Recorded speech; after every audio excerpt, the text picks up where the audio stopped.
దేశంలో ఎన్నికల నగారం మోగింది. సార్వత్రిక ఎన్నికలతో పాటు 4 రాష్ట్రాల అసెంబ్లీ ఎన్నికల షెడ్యూల్ను సిఇసి రిలీజ్ చేశారు. 7 దశల్లో పార్లమెంటు ఎన్నికలు జరగనున్నాయి. జూన్ 16న లోపు ఎన్నికల ప్రక్రియ పూర్తి చేస్తామని chief election commissioner Rajiv Kumar తెలిపారు. ఇక ఏపీలో మే 13న ఏపీ అసెంబ్లీ ఎన్నికలు జరగనున్నాయి. జూన్ 4న ఫలితాలు వెల్లడించనున్నారు.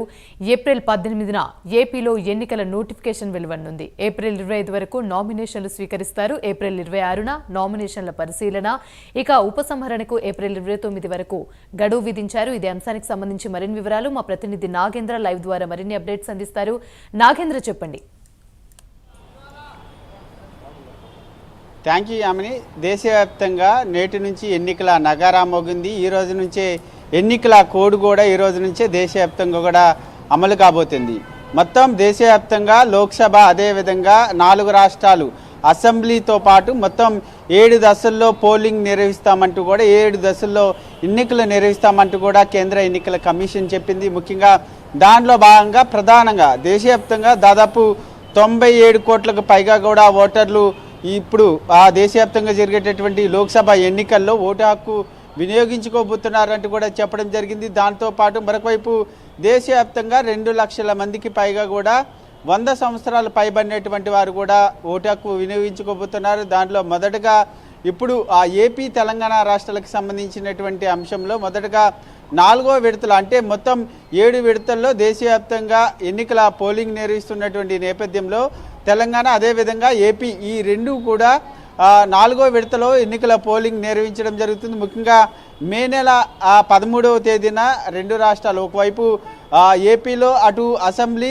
అటు పార్లమెంట్ 2, దాంతోపాటు మరొకవైపు తెలంగాణ రాష్ట్రంలో మాత్రం ఓన్లీ లోక్సభకు సంబంధించినటువంటి ఎన్నికలతో పాటు మరొకవైపు ఒక బై ఎలక్షన్ ఎమ్మెల్యే లాస్య నందితికి సంబంధించినటువంటి బై ఎలక్షన్ కూడా నిర్వహించబోతున్నారు.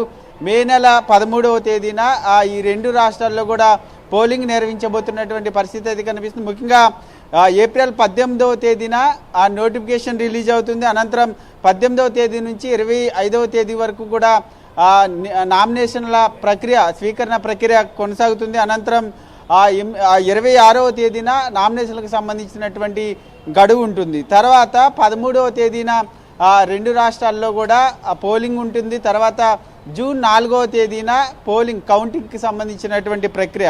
ఈ విధంగా చూసుకుంటే మాత్రం మొత్తానికి తెలంగాణ రాష్ట్రం అటు ఏపీ రాష్ట్రంలో దాదాపు 2 నెలల పాటు ఎన్నికల ప్రక్రియకి, ఎన్నికల ప్రచారాలకు కానీ సమయం ఉంది. దాదాపు నెల 28 రోజుల పాటు ఎన్నికల ప్రచార శైలిని కొనసాగించుకునేటటువంటి అవకాశం ఉన్నటువంటి పరిస్థితి అయితే కనిపిస్తుంది. మొత్తానికి ఎప్పుడా అని ఎదురు చూసినటువంటి దేశవ్యాప్తంగా ఎన్నికల కోడ్ అయితే ఈ రోజు నుంచే అమల్లోకి రాబోతుంది. మొత్తానికి తెలంగాణ రాష్ట్రంలో మాత్రం ఇప్పటికే ప్రధాన రాజకీయ పార్టీలన్నీ కూడా తమ ఎన్నికల ప్రచారాన్ని ముమ్మరం చేసినటువంటి పరిస్థితి అయితే కనిపిస్తుంది. ఒకవైపు ఇప్పటికీ ఒకవైపు కాంగ్రెస్, మరొకవైపు బీజేపీ, అదేవిధంగా బీఆర్ఎస్ 3 పార్టీలు కూడా పెద్ద ఎత్తున కూడా భారీ బహిరంగ సభలు నిర్వహిస్తూ కూడా ఎన్నికల ప్రచారంలో దూసుకుపోతున్నటువంటి పరిస్థితి అయితే కనిపిస్తుంది. ఒకవైపు కాంగ్రెస్ దాదాపు 12 స్థానాలు కైవసం చేసుకోవడమే లక్ష్యంగా ముందుకు వెళ్తున్నటువంటి పరిస్థితి అయితే కనిపిస్తుంది. ఓవరాల్గా చూసుకుంటే మాత్రం దేశవ్యాప్తంగా ఈసారి ఎవరికి పట్టం కట్టబోతున్నారు అన్నది మాత్రం చూడాల్సినటువంటి అంశంగా కనబడుతుంది. మొత్తానికి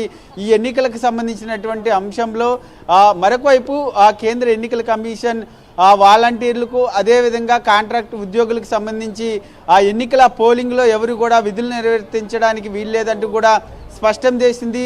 దీంతో పాటు మరొకవైపు ఎన్నికల ఈ రోజు నుంచి మరొకవైపు ఎన్నికల కౌంటింగ్ ముగిసే వరకు కూడా ఎటువంటి హింసాత్మక ఘటనలకు చోటు లేకుండా పకడ్బందీగా ఏర్పాట్లు చేస్తున్నటువంటి పరిస్థితి అయితే కనిపిస్తుందని చెప్పలేము. Right, thank you.